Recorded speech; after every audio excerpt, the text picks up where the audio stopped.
மிக அழகாக எடுத்துரைத்தார். அதற்கு அடுத்ததாக கல்வெட்டு மற்றும் சுவடிகளில் அகத்தியர் குறித்தான பதிவுகளை தமிழ்நாடு மத்திய பல்கலைக்கழகத்தினுடைய புலத்தலைவர் மற்றும் சமூக அறிவியல் மற்றும் மொழி புலத்திலே பணியாற்றி கொண்டிருக்கக்கூடிய பேராசிரியர் ச ரவி அவர்கள் மிக அழகாக 103 இடங்களிலே இந்த அகத்தியர் குறித்தான பதிவுகள் இலக்கியங்களிலே எங்கெங்கெல்லாம் இருக்கின்றன என்பவற்றை பற்றி மிகவும் விரிவாக எடுத்துரைத்தார். இன்னும் நேரம் இருக்குமானால் இன்னும் அதை பற்றி விரிவாக பேசுவதற்கும் தயாராக இருந்தார். அப்படிப்பட்ட கல்வெட்டும் சுவடியும் மிக முக்கியமான ஒரு பழந்தமிழ் பண்பாட்டு ஆவணமாக இருக்கக்கூடியவை. அவற்றிலிருந்து கருத்துக்களை திரட்டி இங்கு நம் துறை ஒரு ஆய்வுத்துறையாக வளர்ந்து கொண்டிருக்கக்கூடிய ஒன்று. அதற்கு ஏற்றாற் போல இந்த கருத்தரங்கத்திலே விதைக்கப்பட்ட கருத்துக்கள் ஒவ்வொரு தனித்தனி பொறுமையிலே சிந்திப்பதற்குரிய வழிவகைகள் எல்லாம் ஏற்படுத்தி தந்தது என்பதே உண்மை. அதற்கு அடுத்ததாக நந்தனம் அரசு கலைக்கல்லூரியினுடைய பேராசிரியர் காலையில் 3வது பொழியவனை நிகழ்த்தினார். அறிவியல் மரபில் அகத்தியர் என்கிற ஒரு அற்புதமான ஒரு சொற்பொழிவு. தமிழும் அறிவியலும் பிரிக்க முடியாது. அதனால்தான் இன்றைக்கு வருகை தந்திருக்கக்கூடிய சிறப்பு விருந்தினரும் அறிவியல் துறையோடு தொடர்புடையவர், தமிழோடும் தொடர்புடையவர். அதனாலதான் தமிழ்நாடு அரசாங்கமும் மத்திய அரசாங்கமும் பொருத்தமான ஒரு நபரை தேர்ந்தெடுத்து தமிழை அறிவியல் பாதைக்கு கொண்டு செல்ல வேண்டும் என்கிற ஒரு நோக்கத்தோடு அம்மையார் அவர்களை செம்மொழி தமிழாய்வு நிறுவனத்தினுடைய துணைத் தலைவராக நியமித்திருக்கிறது என்று சொன்னால் அது மிக மிக பொருத்தமான ஒன்று. அந்த அடிப்படையிலே காலையில் பேசுகிற போது திருவாசகத்திலிருந்தும் அகத்தியர் பெயரால் வழங்கக்கூடிய நூல்களிலும் நம்முடைய தொன்மையான அறிவு பாரம்பரியம் எந்த அளவுக்கு இருக்கிறது என்பவற்றை பற்றியெல்லாம் மிக அழகாக எடுத்துரைத்தார். அதுவும் அந்த ஒளிப்படத்தோடு மாணவர்கள் நன்கு விளங்கிக் கொள்ளுகின்ற வகையில மிக சிரத்தையோடு அந்த கட்டுரையை இந்த இடத்திலே வழங்கினார். உள்ளபடியே இன்றைக்கு நமக்கு பாடத்திட்டத்திலும் கூட தமிழும் அறிவியலும் என்கிற ஒரு பாடப்பிரிவே இருக்கிறது. அந்த பாடங்களை நன்கு புரிந்து கொள்வதற்கு அந்த சொற்பொழிவு மிகவும் பயனுள்ளதாக இருந்தது என்பதை இங்கு குறிப்பிடத்தகுந்தது. அதற்கு அடுத்ததாக தொண்டை நாட்டில் அகத்தியர் என்கிற பொருண்மையிலே கல்வெட்டுக்களை குறித்தும் சுவடிகளை குறித்தும் ஆராய்ச்சி செய்து வரக்கூடிய பூசை ச ஆட்சிலிங்கம் அவர்கள் வழங்கிய கருத்துரையும் மிகவும் பயனுள்ளதாக இருந்தது. அதே போல காலையிலே இந்த தமிழர் மரபில் அகத்தியர் துன்மம் என்கின்ற பொருண்மையில கருத்தரங்கத்தை தொடங்கி வைத்து விழா பேருரை நிகழ்த்திய மானிடவியல் பேராசிரியர் பாண்டிச்சேரி பல்கலைக்கழகத்திலிருந்து வருகை தந்திருக்கக்கூடிய அவர் முனைவர் செல்லபெருமாள் அவர்கள் மிக அழகாக நம்முடைய தமிழர் மரபில் நம்முடைய பண்பாட்டு அடையாளங்களில் இந்த அகத்தியர் என்கிற தொன்மம் எவ்வாறெல்லாம் நீர் நிலம் வாயு என்கிற அடிப்படையிலெல்லாம் எந்தெந்த இடங்களிலெல்லாம் இந்த அகத்தியர் என்கிற தொன்மம் எப்படியெல்லாம் நம் பண்பாட்டு மரபிலே வேரூன்றி இருக்கிறது என்பவற்றை பற்றியெல்லாம் மிக அழகாக எடுத்துரைத்தார். இப்படி 5 பேரினுடைய இந்த உரையானது ஆழங்கால் பட்டதாக இருந்தது. ஒவ்வொன்றும் ஒவ்வொரு நிலையிலே தெளிவான ஒரு கிளை பரப்பி அந்த ஆய்வுகளை மேற்கொண்டு செல்வதற்குரிய வழிவகைகள் எல்லாம் ஏற்படுத்தி தந்தது. இது நம் கல்லூரிக்கு கிடைத்திருக்கக்கூடிய மிக பெரும் பேரு. அந்த வகையில் இன்றைக்கு நடந்திருக்கக்கூடிய இந்த கருத்தரங்கம் உண்மையில் சால பொருத்தமானது. அந்த வகையில் இன்றைக்கு இந்த கருத்தரங்கை நிறைவு செய்து விழா பேருரை நிகழ்த்த வந்திருக்கக்கூடியவர் பல்வேறு தளங்களிலே புலமை பெற்றவர். ஆன்மீகம், பட்டிமன்றம் என்கிற நிலையில் பதிப்பாசிரியர், மருத்துவ நூல்களினுடைய எழுத்தாளர், இப்படியெல்லாம் பன்முகத்திறன் பெற்றவர். நான் இப்போது எப்படி தொகுத்து வழங்கி கொண்டிருக்கிறேனோ அதே போல அம்மா அவர்கள் பல்வேறு இந்திய அளவிலே பெரும் பெரும் நிகழ்ச்சிகளை எல்லாம் தொகுத்து வழங்கி பெரும் சிறப்பை பெற்ற பெருந்தகையாளர் அவர்கள். நான் இதை தொலைக்காட்சியிலே அவருடைய பெயரை உச்சரிக்க கேள்விப்பட்டிருக்கிறேன். அப்போதெல்லாம் நான் உருவங்களை பற்றி நான் கேள்விப்பட்டதில்லை. வானொலியிலே அந்த உரைகளை பற்றி கேட்கிற போது அந்த தெல்லிய தமிழிலே உரையாற்றுகின்ற அந்த பாங்கை மட்டுமே கண்டு வியந்திருக்கிறேன். அவற்றையெல்லாம் நேரிலே அருகிலே பார்க்கிற வாய்ப்பு என்பது சமீப காலத்திலேயே எனக்கு வாய்த்திருக்கிறது. அந்த அளவுக்கு அற்புதமான பட்டிமன்றங்களிலே உரையாற்றக்கூடியவர். ஆன்மீக சொற்பொழிவுகளை நிகழ்த்தக்கூடியவர். அதாவது மருத்துவத்துறையிலே தனக்கான பணி வாய்ப்பு என்பது இடையில் ஏற்பட்டதாக இருந்தாலும் அவர் தமிழுக்குத்தான் தன்னுடைய வாழ்நாளின் நிறைவு வரையிலான பணியை அர்ப்பணித்துக் கொள்ள வேண்டும் என்பது இறைவனின் விருப்பமோ என்னவோ. அதனால்தான் கடைசியா கரெக்டா அந்த எந்த இடத்துல சேரணுமோ அந்த இடத்துல வேறு துறைக்கு போனாலும் கடைசியாக தமிழ் என்கிற புள்ளியில் நின்றிருக்கிறார் என்பது உள்ளபடியே நினைத்து பார்க்கிற போது மிகுந்த மகிழ்ச்சியாக இருக்கிறது. இது போன்ற கருத்தரங்குகளை நாம் ஏற்படுத்திக் கொள்வதற்கு, தமிழ் கூறும் நல்லுலகம் பயன்பெறுவதற்கு இது மிக அற்புதமான ஒரு வாய்ப்பு. ஏனென்றால் தமிழ் பற்றி, தமிழ் ஒரு பக்தியின் மொழி, மிகவும் தொன்மையான ஒரு மொழி. இந்த மொழியின் மூலமாக இந்த தமிழகத்தில் மட்டுமல்ல, இந்த செம்மொழி தமிழாய்வு மத்திய நிறுவனம் என்கிற அந்த நிறுவனத்தின் வாயிலாக உலகறிய செய்வதற்கு ஒரு வாய்ப்பு, ஒரு தமிழறிஞராக, தமிழின் மீது பற்று கொண்டிருக்கக்கூடிய ஒரு நபராக அந்த இடத்திலே அதிகாரம் பெற்றவராக இருப்பது என்பது மிக மிக பொருத்தமான ஒன்று. அந்த அடிப்படையில் அம்மா அவர்களை இன்றைக்கு தமிழர் மரபில் அகத்தியர் தொன்மம் என்கிற பொறுமையில் அமைந்த இந்த தேசிய கருத்தரங்கத்திற்கு விழா பேருரை நிகழ்த்துவதற்காக அன்போடு அழைத்து மகிழ்கிறோம். வருக, தங்கள் பேருரையை தருக என்று வேண்டிக் கொள்கிறேன்.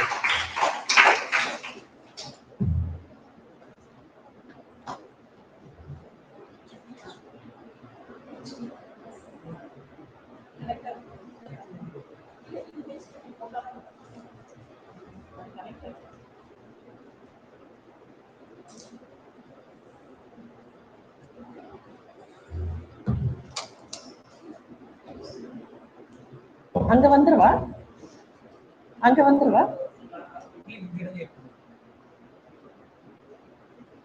இல்ல, அவர் ஆபரேட் பண்றது இல்ல, அவர் அங்கே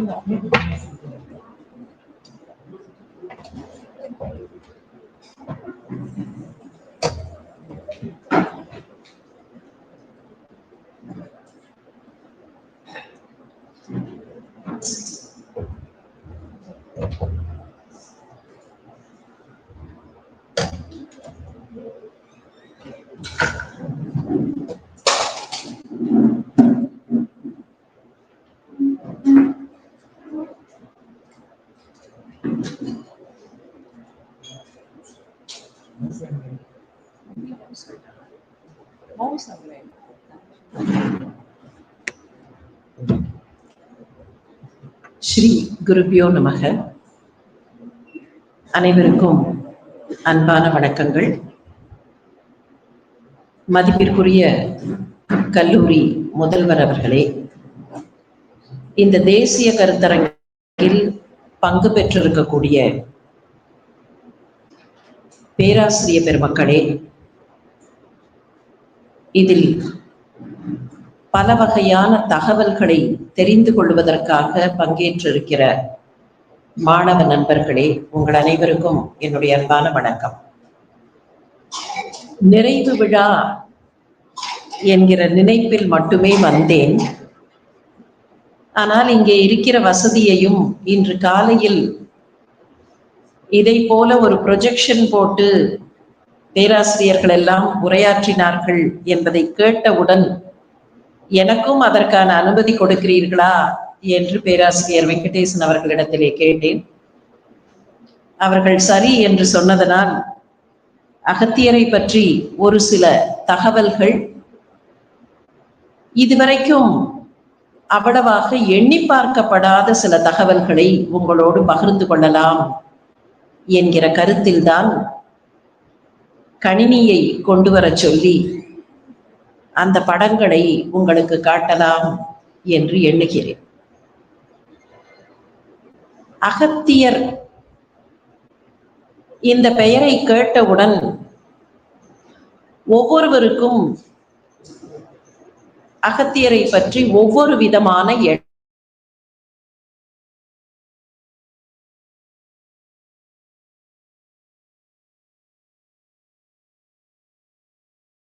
என்பீர்கள். இன்னும் சில பேர் அவர் இலக்கணம் வகுத்ததாக சொல்லுகிறார்கள் எனவே அவர் ஒரு இலக்கணியாக இருந்திருக்க வேண்டும் என்பீர்கள். இன்னும் சில பேர் சித்த மருத்துவத்தோடு அவரை தொடர்பு படுத்துவீர்கள்.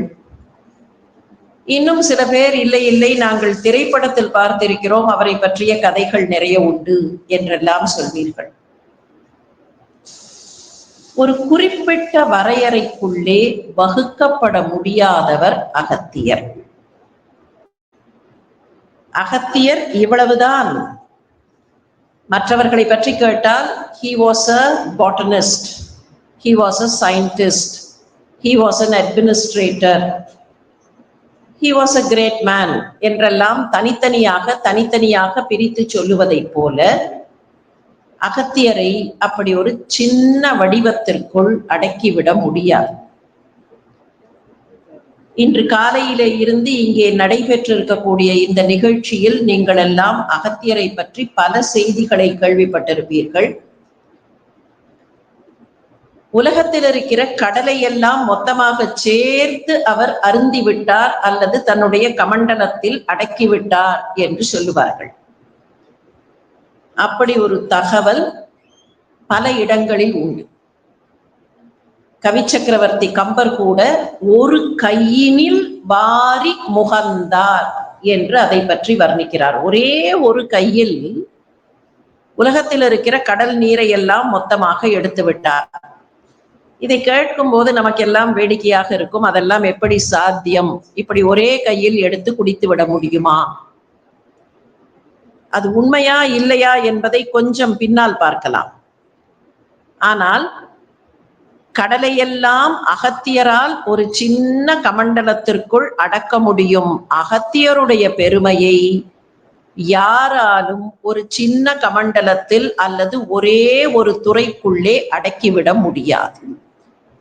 அகத்தியரை பற்றிய ஒரு கருத்தரங்கம் இந்த பல்கலைக்கழகத்தில் அல்லது இந்த கல்லூரியில், சென்னை பல்கலைக்கழகம் மிக மிக பெரியது, சென்னை பல்கலைக்கழகத்தோடு தான் இந்த கல்லூரி தொடர்புடையது என்பதனால் சொல்கிறேன். மிக பெரியதாக இந்தியாவிலேயே மிக தொன்மையான பல்கலைக்கழகங்களில் ஒன்றாக இருக்கிற சென்னை பல்கலைக்கழகமும் சரி, சங்கரா கலை மற்றும் அறிவியல் கல்லூரியும் சரி, இங்கே அகத்தியரை பற்றி இந்த கருத்தரங்கம் நடப்பது மிக பொருத்தம்.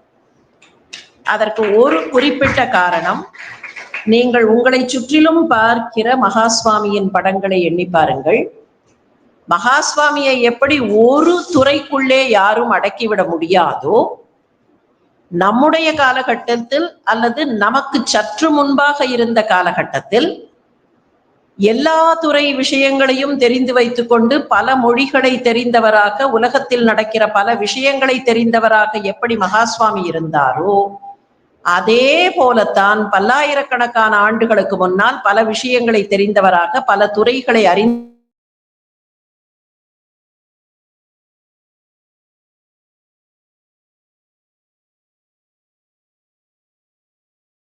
பல கேள்விகள், அந்த கேள்விகளுக்கு நிறைய விடைகளை நம்முடைய பேராசிரியர்கள் தெரிவித்திருக்கிறார்கள்.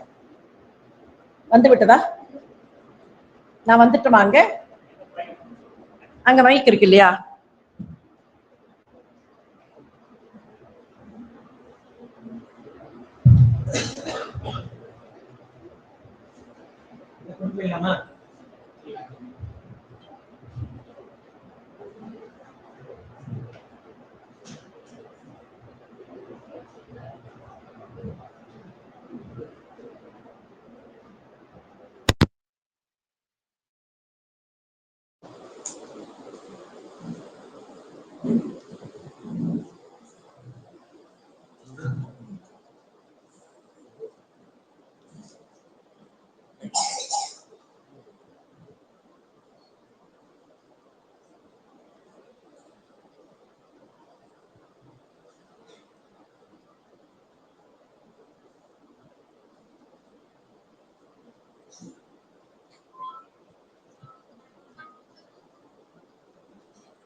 மன்னிக்கவும்.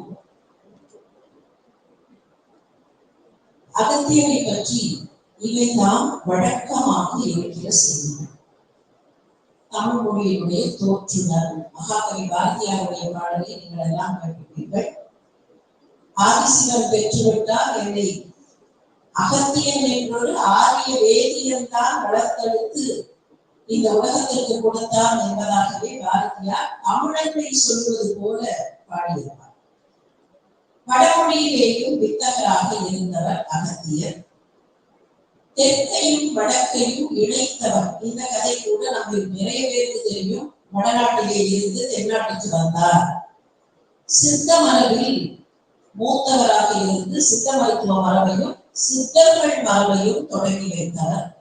மருத்துவம் உள்ளிட்ட அறிவியல் அளித்தவர் என்றெல்லாம் அவரை பற்றி பல தகவல்கள் நமக்கு தெரியும். அகத்தியரை பற்றி ஒரு முக்கியமான தகவல் நாம் தெரிந்து கொள்ள வேண்டியது இருக்கிறது. அவருக்கு வானியல் தொடர்பு. அந்த வானியல் தொடர்புக்கு வருகிறேன். அதற்கு முன்னர் மற்ற செய்திகள் இதையெல்லாம் கண்டிப்பாக பேராசிரியர்கள் இங்கே பேசியிருப்பார்கள். இந்தியத்தை வென்றார், இந்தியத்தை அடக்கினார், கடலை குடித்தார், தெற்கையும் வடக்கையும் சமன்படுத்தினார், காவிரியை தோற்றுவித்தார் என்றெல்லாம் பல தகவல்களை கண்டிப்பாக நீங்கள் தெரிந்து வைத்திருக்கிறீர்கள். இந்த வானியல் தொடர்பு என்று சொல்லுகிறேன் இல்லையா, கேம்பஸ் என்று ஒரு நட்சத்திரம் இருக்கிறது. மேற்கத்திய வானியலில் வெஸ்டர்ன் ஆஸ்ட்ரானமி என்று சொல்கிறோம். அந்த வெஸ்டர்ன் ஆஸ்ட்ரானமில கேம்பஸ் என்று அந்த நட்சத்திரத்துக்கு பெயர். இந்தியாவிலே இருந்து இந்தியாவின் எந்த பாகத்திலே இருந்து வானத்தை பார்த்தாலும் வானத்தில் மிக மிக பிரகாசமாக தெரியக்கூடிய நட்சத்திரத்துக்கு சிரியஸ் என்று பெயர். அந்த சிரியஸுக்கு அடுத்த வழியாக மிக பிரகாசத்தோடு தென்படக்கூடிய நட்சத்திரம் கேம்பஸ். இந்திய வானியல் நூல்களை எல்லாம் எடுத்து பார்த்தால் பழங்காலத்து நூல்கள், இப்போது இருக்கிற நூல்கள் இல்லை, பழங்காலத்து வானியல் சுவடிகளை, அது வடமொழியிலே இருந்தாலும் சரி தமிழ் மொழியிலே இருந்தாலும் சரி, அவற்றையெல்லாம் எடுத்து பார்க்கும்போது கேம்பஸ் என்று மேற்கத்திய வானியல் சொல்கிற அந்த நட்சத்திரத்துக்கு தான் அகஸ்தியம் என்று இந்திய வானியலில் பெயர்.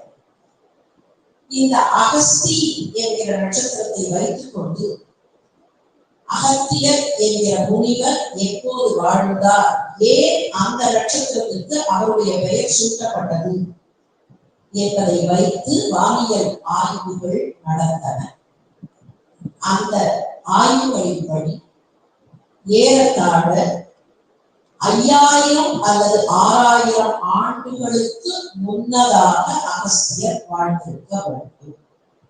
இது ஏதோ குத்து மதிப்பா எனக்கு தோணின நம்பரை நான் சொல்றேன், உங்களுக்கு தோணின நம்பரை நீங்க சொல்லுங்கிறது இல்லை. வானியல் ரீதியாக எந்த நட்சத்திரம் எந்த காலகட்டத்தில் தோற்றம் தரும், அதுதான் நீங்க அங்க பார்க்கக்கூடிய அந்த ஒரு கர்வ் இருக்கே, அந்த கர்வ்ல பார்த்தா கிட்டக்க இருந்து பார்த்தா தெரியும். இப்படி இருக்கிற கர்வ் நீங்க அங்கே பார்க்கும்போது இப்படி தெரிகிற கர்வ்ல ஒரு எட்டுல கன்னியாகுமரி இருக்கும். கன்னியாகுமரியிலிருந்து பார்க்கும் போது எந்த காலகட்டத்தில் அந்த நட்சத்திரம் கண்ணுக்கு புலனாகி இருக்கும், இப்போது இருக்கிற சென்னையிலிருந்து பார்க்கும் போது அது எப்போது புலனாகி இருக்கும் என்பதை எல்லாம் வைத்து கணக்கு போட்டு அகஸ்தி என்கிற பெயர் அந்த நட்சத்திரத்துக்கு வைக்கப்பட்டது என்றால் அகஸ்தியர் எந்த காலகட்டத்தை சேர்ந்தவர் என்று ஆய்வுகள் செய்து அவர் ஏறத்தாழ 6000 ஆண்டுகளுக்கு முன்னர் வாழ்ந்தவர் என்று கண்டுபிடித்தார். இப்போது கடலை குடித்தவர் என்று ஒரு சங்கதி சொல்கிறோம். நிறைய பேருக்கு சந்தேகம் வரலாம். ஏறத்தாழ முன்வரிசையிலே இருப்பவர்கள் எல்லாம் பின்னாலே இருக்கிற வரிசைகளில் இருப்பவர்களை விட ஒரு தலைமுறையாவது மூத்தவர்கள். எனவே நீங்கள் எல்லாம் என்ன நினைக்கலாம், இந்த ஒரு தலைமுறை மூத்தவர்கள் இவர்கள் எல்லாம் பழங்காலத்தவர்கள், பழம்பஞ்சாகம், இந்த பழம்பஞ்சாகம் எல்லாம் ஏதோ கடலை குடித்த கதையை நம்பிக்கொண்டிருக்கிறது. அது எப்படி ஒரு மனிதர் கடலை குடித்திருக்க முடியும், இவர்கள் ஏதோ கதை சொல்கிறார்கள், நாம் கூட அந்த கதையை கேட்டுக்கொண்டிருக்கிறோம் கதை சொல்லி முடித்து விட்டால் நிம்மதியாக நாம் புறப்பட்டு போகலாம் என்று நீங்கள் நினைக்கலாம். கடலை குடித்த விஷயத்திற்கு கொஞ்சம் வருது. கதை பேராசிரியர் ரவிக்குமார் அவர்கள் பேசும்போது சில விஷயங்களை நீங்கள் சிம்பாலிக்காக பார்க்க வேண்டும் என்பதை உங்களுக்கு தெரிவித்திருக்கிறார்கள் இல்லையா? எல்லாவற்றையுமே நேரடியாக பார்ப்பதை விட சில விஷயங்களுக்கு ஒரு சிம்பாலிக் பொருள் உண்டு. இந்த சிம்பாலிக் பொருள் என்ன என்பதற்கு வேறு சில எடுத்துக்காட்டுகளை பார்க்கலாம். காக்கை, நரி, அப்புறம் ஆமை, முயல், இந்த மாதிரியான கதைகளை எல்லாம் நாம கேட்டோம். எங்கேயாவது காக்கை பேசுமா, இல்ல நரி பேசுமா, இல்ல காக்கை பேசுற மொழி நரிக்கு புரியுமா, நரி பேசுற மொழி காக்கைக்கு புரியுமா? என்னையாவது கேட்டுக்குமா அந்த கதையை பார்த்தீங்கன்னா, ஏன் இதெல்லாம் பேசுது அப்படின்னு? எதற்காக அந்த கதை? நமக்கு ஏதோ ஒன்றை சொல்லி புரிய வைக்க வேண்டும். திருடாதே, திருடினால் காக்கை எப்படி திருடி கொண்டு போன போது நரி வந்து எடுத்துக்கொண்டு போயிருந்ததோ அப்படி திருடி சென்று நம்மிடத்தில் தள்ளாது, முகஸ்துதிக்கு மயங்காது. இதை நேரடியாக நமக்கு சொன்னால் கேட்பதற்கு கஷ்டமாக இருக்கும். ஆனால் கதை வடிவத்தில் சொன்னால் கேட்பதற்கு சுவாரஸ்யமாக இருக்கும், உண்மையை சொல்லிக் கொடுப்பது போல இருக்கும். அப்ப இதற்கு பெயர் தான் சிம்பாலிக்காக சில விஷயங்களை சொல்வது. சிம்பாலிசம் என்பது திரைப்படத்துல நிறைய பார்க்கலாம். நீங்க ஒரு ஹீரோவுக்கு கோபம் வந்ததுன்னா அந்த ஹீரோ என்ன பண்ணுவாரு, அடி அடி நடிப்பாரு, இல்லைன்னா வேகமா எங்கேயாவது நடந்து போவார், வேகமா திரும்பி நடந்து வருவார், நான் மூச்சுவோம் ஹீரோ கோபத்துல இருந்தாரு. அதுக்கு என்ன சொல்றோம்? டைரக்டோரியல் டச் அப்படின்னு சொல்றோம். இந்த டைரக்டோரியல் டச் நம்முடைய முன்னோர்களுக்கு நன்றாகவே தெரியும். அதனால சில விஷயங்களை அவர்கள் நமக்கு சொன்ன போது சுட்டு மொழிகளில் சிலவற்றை சொன்னார். அதனுடைய அடையாளத்தை நாம் புரிந்து கொள்ள வேண்டும் என்பதற்காக சொன்னார். இந்த கடலை குடித்தவர் என்கிற ஒரு கதையை சொல்கிறோம் இல்லையா? அதற்கு பல காரணங்களை சொல்வார்கள். ஒரு அரக்கன் போய் ஒழிந்து கொண்டான், அந்த அரக்கனை வெளியில் கொண்டு வர வேண்டும். அவனை எப்படி வெளியில் கொண்டு வருவது என்று யாருக்கும் தெரியவில்லை. அவன் கடலை விட்டு வெளியில் வரவில்லை, எங்கேயோ ஆழத்திற்குள் போய்விட்டான். அப்போது தேவர்கள், தேவேந்திரன் எல்லோரும் போய் அகஸ்தியரிடத்திலே வேண்டினார்கள். அகஸ்தியர் அந்த கடல் நீரை எல்லாம் மொத்தமாக குடித்து விட்டார். அப்போது அரக்கன் வெளிப்பட்டு விட்டான் என்று இந்த கதையை சொல்வார். யாராவது தப்பு பண்ணினாலும் அப்படி தப்பு பண்ணினவர்களை மிகவும் சாதுரியமாக வெளியில் கொண்டு வரக்கூடிய வல்லமை அகஸ்தியருக்கு இருந்தது என்று ஒரு பக்கம் வைத்துக் கொள்ளலாம். யாராவது தப்பு பண்ணினா நமக்கு என்ன தெரியும், சின்ன வயசுல யாராவது ஏதாவது தப்பு பண்ணினா நம்ம கிட்டே அந்த தப்பை வெளியில கொண்டு வருவதற்கு அம்மாவோ அப்பாவோ ஆசிரியரோ அக்காவோ அண்ணாவோ ஏதாவது சொல்லி வரவழைப்பார். அதே போல அகஸ்தியரும் அப்படி அந்த அரக்கனுடைய தவறை வெளியே கொண்டு வந்தார் என்று ஒரு பக்கம் வைத்துக் கொள்ளலாம். இன்னொரு பக்கம் கொஞ்சம் அறிவியல் பார்வையில் பார்த்தால் இதற்குள்ளே இருக்கிற ஒரு மிகப்பெரிய ஜியோலாஜிக்கல் ட்ரூத் நமக்கு புலனாம். நான் இதுதான் மாத்திரம் சொல்லல, இங்க இருக்கிற பேராசிரியர்களுக்கும் சேர்த்து சொல்கிறேன். தயவு செய்து இந்த பார்வையில் பார்ப்பதற்கு நம்முடைய ஆய்வாளர்களை ஆயத்தப்படுத்துங்கள். We may be missing something very huge. Agasthiyar ஏதோ ஒரு கற்பனை கதாபாத்திரம் இல்லை, அகஸ்தியரிடத்தில் பெரிய அறிவியல் உண்மை இருக்கிறது என்பதை இதுவரைக்கும் நாம் கவனிக்காமல் விட்டு விட்டோமோ என்று தோன்றுகிறது. நீங்க திரையில பார்க்கிற படத்துல இந்தியன் பிளேட்டில் போட்டு அதை சுற்றி ஒரு பட்டம் போட்டு இங்க இருக்கிற சில பேருக்கு சங்கல்பத்தில் சொல்கிற மந்திரங்கள் தெரிந்து இருக்கலாம். அந்த மந்திரங்கள் என்ன சொல்கின்றன? பாரத நஷ்டே இருக்கட்டும், பரதகண்டே இருக்கட்டும், அதுக்கு முன்னால என்ன? ஜம்பு தீபி. ஜம்பு தீபம்னு சொன்னா நாவல் தீவுன்னு அர்த்தம். தமிழ் இலக்கியங்களிலேயும் இந்திய நாட்டுக்கான பழைய பெயர் நாவலன் தீவு. சிலப்பதிகாரத்தில் வருகிற பெயர் நாவலன் தீவு. இந்தியா எப்ப தீவா இருந்தது? இந்தியா எங்க தீவா இருந்தது? எப்படி நாவலன் தீவு வருகிறது? மேப் எடுத்து பார்த்தா தீவு இல்லையே அப்படின்னா, ஒரு காலத்தில் இந்தியா தீவாக இருந்தது என்பதை பிளேட் டெக்டானிக்ஸ் என்கிற துறை நிரூபிக்கிறது. அதை காட்டுற படம் தான். நான் உங்களுக்கு புரியறதுக்காக அடுத்த படத்தையும் போடுகிறேன், கொஞ்சம் பாருங்க. கீழே ஒரு இந்தியா இருக்கு, அந்த இந்தியா மேல மேல மேல போகுது, போய் அதுக்கப்புறம் போய் அங்க ஒட்டிட்டு. இப்ப என்ன சொல்கிறேன் என்பதை கொஞ்சம் வேறு விதத்தில் விளக்குகிறேன். இப்ப இருக்கிற தென் துருவம் இருக்கு இல்லையா, தென் துருவத்து பகுதியில தான் இந்தியா, ஆஸ்திரேலியா, ஆப்பிரிக்கா, தென் அமெரிக்கா இதெல்லாம் சேர்ந்து ஒரு நிலப்பரப்பாக இருந்தது.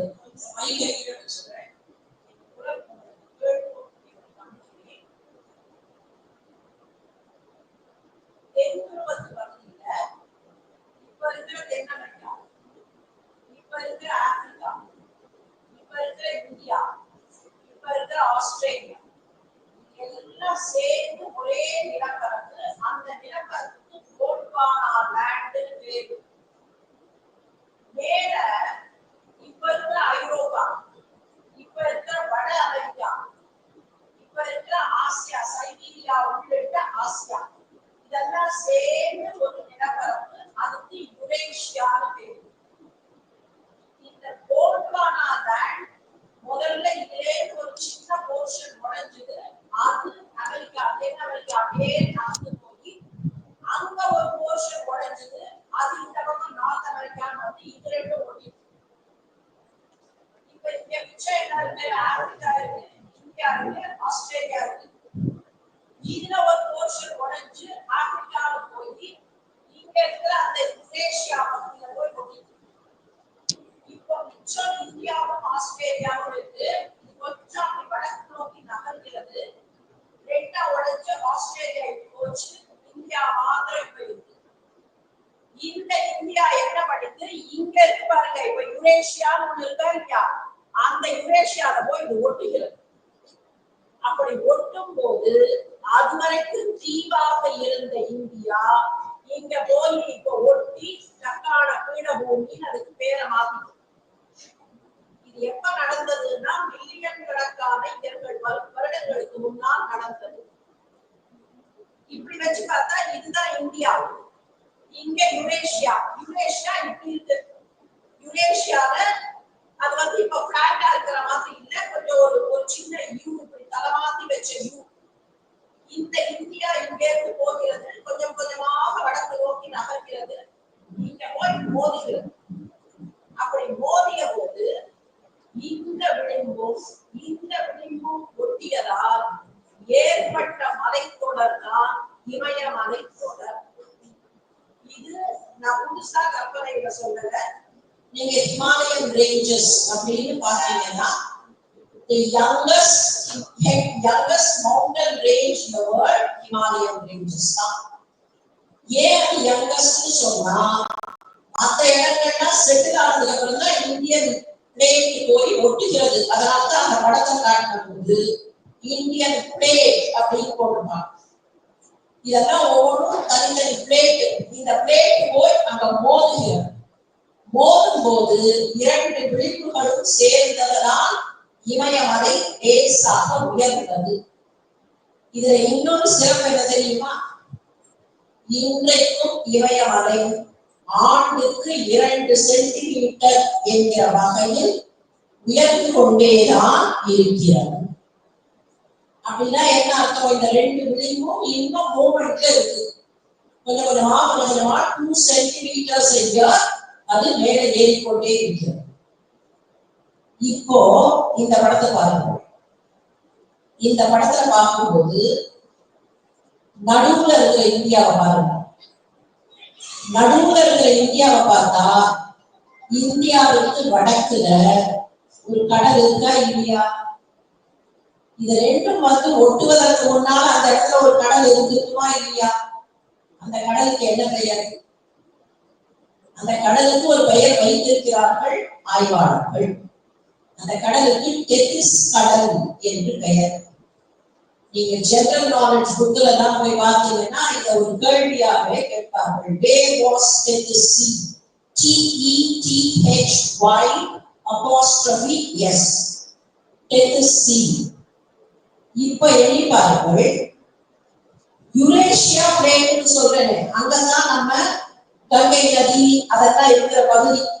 அந்த யுரேஷியா பிளேட்ல இருந்த ஒருத்தர் இந்த பூமி போய் அங்க ஒட்டினதுக்கு அப்புறம் கிராஸ் பண்ணி வந்திருந்தாருன்னா ஏதோ அவன் தான் கடலை எடுத்து குடிச்சிட்டாரு. கடல் இருந்தது முதல்ல நாங்க பார்க்கும்போது, இப்ப கடல் காணாம போச்சு. இதெல்லாம் ஒரு நாள்ல நடக்கிற விஷயம் இல்லை. இங்க இருக்கக்கூடியவர்களுக்கும் நமக்கு முன்னால கடல் இருந்தது, ஆனா திடீர்னு பார்த்தா எங்க அப்பா எல்லாம் இருந்ததுன்னு சொன்னாங்க. இப்ப எங்க காலத்தை பார்த்தா காணும். அதே மாதிரி அந்த பக்கத்துல இருக்கிறவர்களுக்கும் எங்க தாத்தா இங்க எல்லாம் கடல் இருக்கும்னு சொன்னாருப்பா, இப்ப நான் போய் பார்த்தா காணும். இப்படி ஒரு நிலைமை ஏற்பட்டிருக்க கூடும்.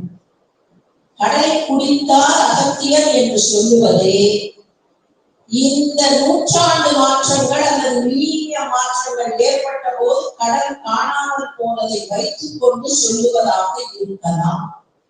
ஆய்வாளர்கள் அருள் கூர்ந்து இந்த இடத்தை கொஞ்சம் தொட்டு பாருங்கள். டெத்திஸ் சீ என்பது காணாமல் போய்விட்டது. இதுக்கு இன்னும் நிறைய எவிடன்ஸ். இப்ப இருக்கிற டிபெட், அந்த டிபெட் எங்கேயாவது கடல் இருக்கிறதுக்கு வாய்ப்பு இருக்கான்னு நாம நினைப்போம். இப்ப இருக்கிற மேப்பை போட்டு பார்த்தா டிபெட்ல கடலுக்கே வாய்ப்பு இல்லை. ஆனா ரெண்டு விஷயங்களை இந்த இடத்தில் நினைவு கொள்ள வேண்டும்.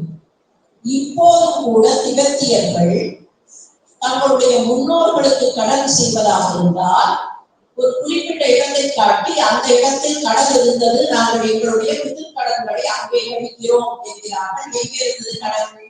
அப்போ இது காலங்காலமாக அவர்களுக்கு சொல்லப்பட்டது. அது மாத்திரம் இல்ல, டெத்திஸ் கடல்ல ஒன்று இருந்துக்கணும்ங்கிறத எப்ப தெரியுமா சயின்டிஸ்ட் கண்டுபிடித்தார்கள்?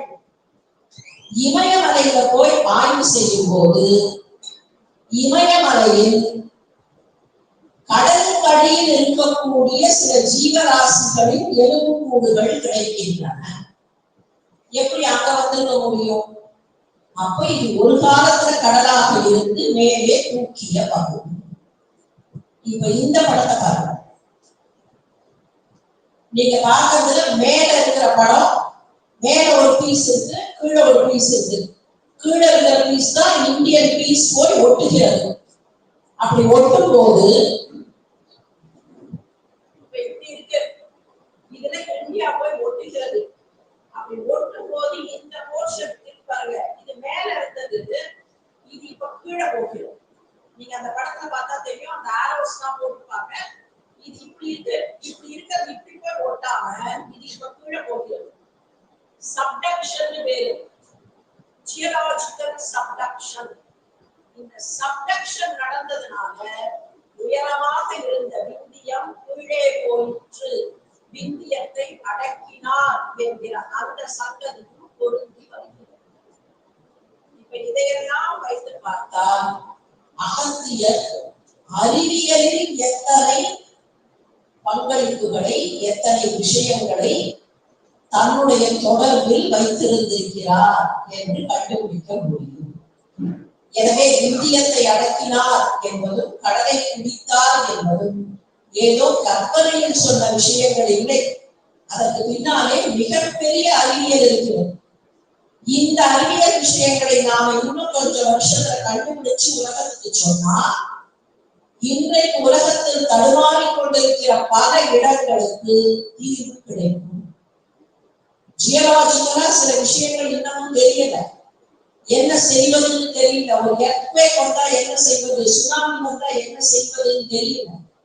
அந்த சந்தர்ப்பங்களுக்கு எல்லாம் பெரிய பெரிய பெரிய தீர்வுகளை இந்த ஒரு ஆய்வு நமக்கு கொடுக்கும். இதை கொஞ்சம் ஆய்வாளர்கள் கண் திறந்து மனம் திறந்து பார்க்க வேண்டும். அதற்காகத்தான் இங்க ப்ரொஜெக்ஷன் ஃபெசிலிட்டி இருக்குன்னு கேள்விப்பட்ட போது இந்த தகவல்களை உங்களோடு பகிர்ந்து கொள்ளலாம் என்று ஆசைப்பட்டேன். சரி, இப்ப இன்னொரு விஷயத்துக்கு வரலாம். இங்க இருப்பவர்கள் எத்தனை பேர் பள்ளிக்கூடத்தில் அறிவியல் படித்தீர்கள் என்று எனக்கு தெரியாது. பேசிக் சயின்ஸாவது படிச்சிருக்கீங்க. இந்த பேசிக் சயின்ஸ்ல கேத்தோட் ஆனோட் அப்படிங்கிற பெயர் கேள்விப்பட்டிருக்கீங்களா? தெரியுமா? கேள்விப்பட்டிருக்கீங்களா? எஸ். இந்த கேத்தோட் ஆனோட்னா எங்க வரும்? பிசிக்ஸ்ல வரும். அப்புறம் அதுக்கு பேர் என்ன? கேத்தோட் ஒன்று வச்சிருக்கோம், ஆனோட் ஒன்று வச்சிருக்கோம். ட்ரைசெல் பேட்டரி அப்படின்னு சொல்லலாமா? Something to do with dry cell. கேத்தோடுக்கும் ஆனோடுக்கும் இடையில என்ன அங்க ஏதாவது ஒரு டிரான்ஸ்மிஷன் இருந்தா எலக்ட்ரான்ஸ் மூவ் ஆனா என்ன வருவாங்க? எலக்ட்ரிசிட்டி ஜெனரேட் ஆகுமா?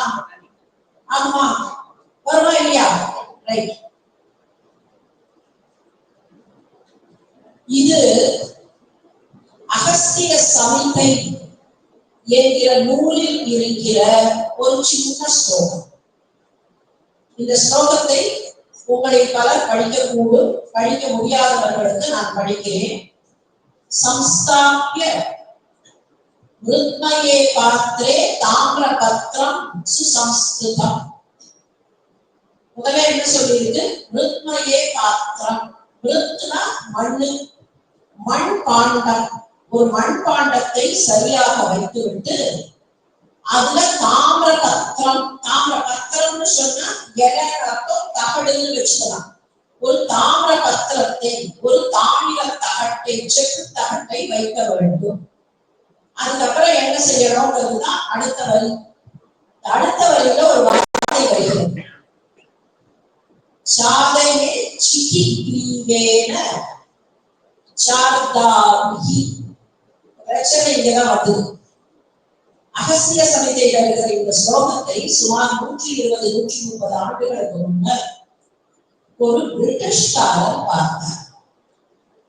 பிரிட்டிஷ்காரரும் அவருடைய இந்திய மாணவரும் சேர்ந்து இது என்னமோ சொல்லியிருக்கு, இதை நாம செஞ்சு பார்க்கலாம். இதுக்கப்புறம் என்ன சொல்லியிருக்குன்னு சொன்னா காஷ்டா பாசுகி. காஷ்டா பாசுன்னு சொன்னா இந்த மர தொழிற்சாலையிலதான் மரத்தை எடைச்சு இந்த தூள் கிடைக்குமா இல்லையா, மரத்தூள், அந்த மரத்தூளை போடணும் அப்படின்னு சொல்லி. அதுக்கப்புறம் இது ரெண்டுத்துக்கும் இடையில ஏதோ ஒன்று நகரும். அப்படி நகரும் போது என்ன கிடைக்கும்னு கேட்டா சம்யோக ஜாயத்தே தேஜோ. என்ன கிடைக்கும்னா அதுல இருந்து தேஜஸ் கிடைக்கும், அதுல இருந்து ஒளி கிடைக்கும். அந்த ஒளிக்கு என்ன பேருன்னு கேட்டா மித்ரா வருண சங்கீதம். அதைத்தான் மித்ரா வருணர் என்று அழைக்கிறோம். தேஜஸ் கிடைக்கும், பிரகாசம் கிடைக்கும். நீங்க எலக்ட்ரிக் சுவிட்சை போடுறோம்னா டக்குன்னு லைட் வருகிறது. ஏதோ ஒரு மெக்கானிசத்தை நீங்க அங்க ஸ்டிமுலேட் பண்ணி விடுறீங்க, அங்க there is passage of current. இப்ப அதே மாதிரியான ஒரு விஷயத்தை சொல்றாங்கன்னு வச்சுக்கோங்க.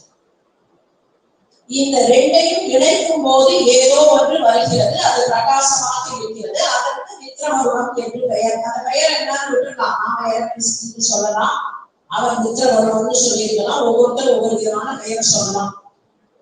ஆனா இதுல நடுவுல ஒரு வார்த்தை வருகிறது, அந்த வார்த்தை சிக்கி கிரீவம். இந்த பிரிட்டிஷ்காரர் என்ன பண்ணினா இதை செஞ்சு பார்க்கணும். இந்த மாதிரி தாமிர பிளேட்டை வைக்க சொல்லியிருக்கார். ஒரு மண் பாண்டத்துல தாமிர தட்டை வச்சுட்டு அதுக்கப்புறம் துத்தநாகத்தையும் வைக்க சொல்லியிருக்கார். ஆனா நடுவுல மரத்தூளை போட சொல்லியிருக்கார். அதுக்கப்புறம் சிக்கி கிரீவத்தை போட சொல்லியிருக்கார். அவர் இப்படித்தான் அதை புரிந்து கொண்டார். சிக்கி கிரீவம்னா என்னன்னு தேடினார். 2 பேருமா தேடிக்கொண்டே போனார்கள். சமஸ்கிருதம் தெரிஞ்ச ஒருத்தர்கிட்ட சிக்கினா என்னன்னு கேட்டார்கள், கிரீவம்னா என்னன்னு கேட்டார்கள். அவர்களுக்கு அர்த்தம் கிடைச்சது. சிக்கினா மயில்னு அர்த்தம், கிரீவம்னா கழுத்துன்னு அர்த்தம். மயில் கழுத்து. அப்ப மயில் கழுத்தை போட சொல்லி இருக்கிறது. அதுல என்ன இருக்கு மொத்தத்துலன்னு கேட்டா மண்பாட்டம் எடுத்துக்கொண்டு அதுல தாமிர தட்டை வைக்க வேண்டும். அதுல இன்னொரு பக்கத்துல மரத்தூள்களை போட வேண்டும். இன்னொரு பக்கத்துல பாதரசம் கலந்த துத்தநாக தட்டை வைக்க வேண்டும். சிக்கி கிரீவத்தை போட வேண்டும். இவர்கள் 2 பேரும் என்ன பண்ணினார்கள், சிக்கி கிரீவம் எங்க கிடைக்கும்னு கேட்டு 2 பேருமா உட்கார்ந்து 2-3 நாள் யோசிச்சு மயில் கழுத்துனா எங்கேயாவது காட்டுல போய் ஏதாவது மயில் இறந்து போயிருக்கும், அந்த கழுத்தை மாத்திரம் வெட்டி எடுத்து கொண்டு வந்து இதுல போடலாம். 2 பேரும் போய்விட்டார்கள். காடுகள்ல போய் எங்கேயாவது மயில் கிடைக்குமாறு தேடுகிறார்கள். எதேச்சையாக ஒரு ஆயுர்வேத மருத்துவரை சந்திக்கிறார். அவர்கிட்ட இந்த ஸ்லோகத்தை கொடுத்து நாங்க மயில் கழுத்தை தேடிக்கொண்டு போகிறோம்னு சொன்ன உடனே அவர் விழுந்து விழுந்து சிரிச்சார். ஐயா, எங்க ஆயுர்வேதத்துல சிக்கி கிரீவம்னா அதுக்கு வேற ஒரு அர்த்தம் இருக்கு. மயில் கழுத்துங்கிறத அப்படியே டிரான்ஸ்லேட் பண்ணா வரும். ஆனா நாங்க சிக்கி கிரீவம்னு எதை சொல்லுவோம்னு சொன்னா, மயில் கழுத்து நிறத்துல இருக்கிற காப்பர் சல்பேட் இருக்கே, அதுக்குதான் நாங்க சிக்கி கிரீவம்னு பேர் சொல்லுவோம். அதனால நீங்க மயில் கழுத்தை தான் தேட வேண்டாம், எங்கேயாவது காப்பர் சல்பேட் இருந்தா அதை எடுத்து போட்டால் போதுங்க. 2 பேரும் திரும்பி வந்து தங்களுடைய அந்த எக்ஸ்பெரிமெண்ட்டை பண்ணினார்கள். அந்த எக்ஸ்பெரிமெண்ட் மொத்தம் இவ்வளவுதான். மண்பாண்டத்தில் தாமிர தட்டை வைக்க வேண்டும். அதனை தாமிர சல்பேட், காப்பர் சல்பேட், தாமிர சல்பேட், அந்த தாமிர சல்பேட்டை போடணும். அதை மரத்தூளால் மூட வேண்டும். பாதரசம் கலக்கப்பட்ட துத்தநாக தகட்டை வைக்க வேண்டும். அந்த ஸ்லோகத்திலே அந்த துத்தநாக தகடு வருகிறது, அதை வைக்க வேண்டும். இதன் வழியே இந்த 2த்துக்கும் இடையில இப்ப தாமிர தட்டு ஒண்ணு இருக்கு, துத்தநாக தட்டு ஒண்ணு இருக்கு, ஒண்ணு ஆனோட் ஒண்ணு கேத்தோட். இது 2த்துக்கும் இடையில ஏற்படக்கூடிய மின்சாரம், அந்த மின்சாரம் அப்ப சொல்லல, அதுக்கு ஒரு ஆற்றல் பெயர் சொல்லி அந்த ஆற்றலுக்கு மித்திர வருணர் என்று பெயர். இப்படி உருவாக்கப்படுகிற இந்த மித்திர வருண ஆற்றலை தண்ணீரில் பாய்ச்சினால் அது தண்ணீரை 2 வகைகளாக பிரிக்கும்.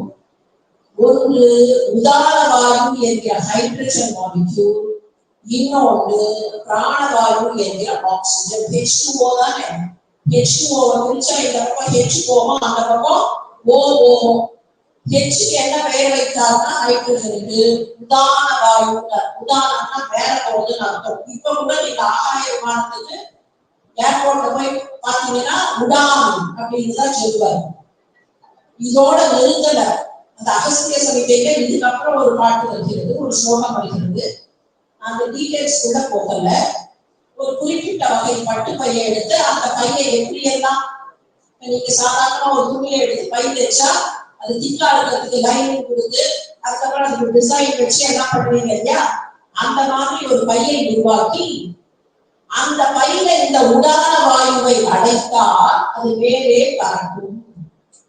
என்ன அர்த்தம்? Hydrogen balloon. Hydrogen balloon technique.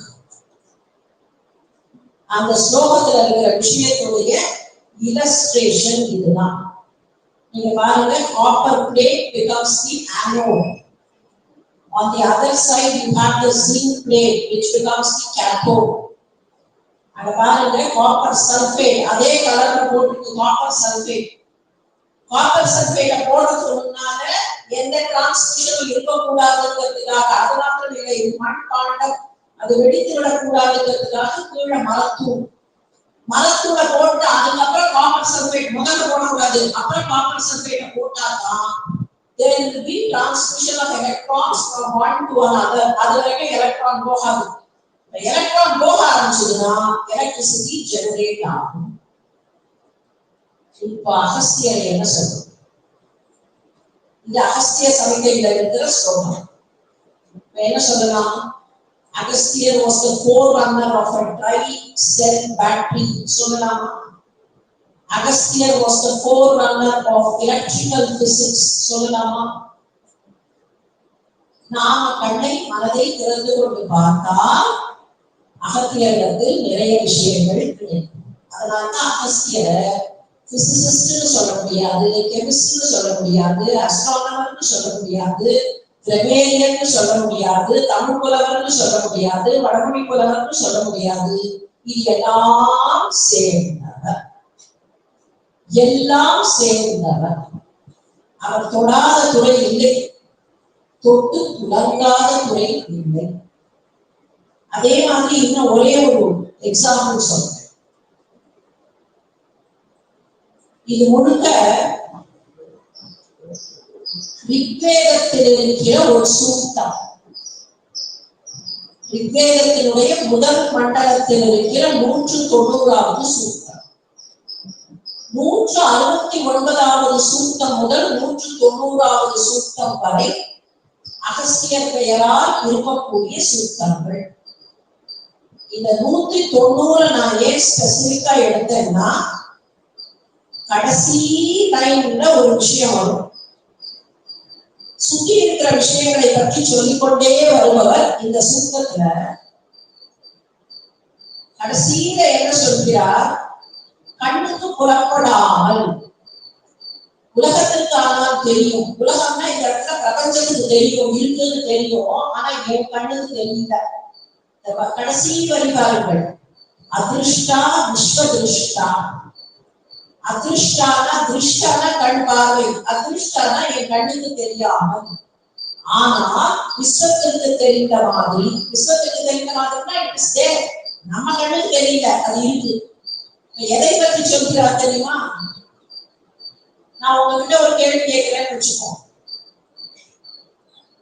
ஒரு 5 வருஷத்துக்கு முன்னால கோவிட்னு ஒண்ணு வந்து படாத பாடுபடுத்துச்சு இல்லையா? நினைவுங்களா? நீங்களா அப்ப ஸ்கூல்ல படிச்சுட்டு இருந்தீங்களா? இல்லையா? கோவிட் பீரியட்ல யாருமே படிக்கல, அதனால பதிலே சொல்ல மாட்டேங்களா? சரி, அந்த கோவிட் எதனால வந்தது?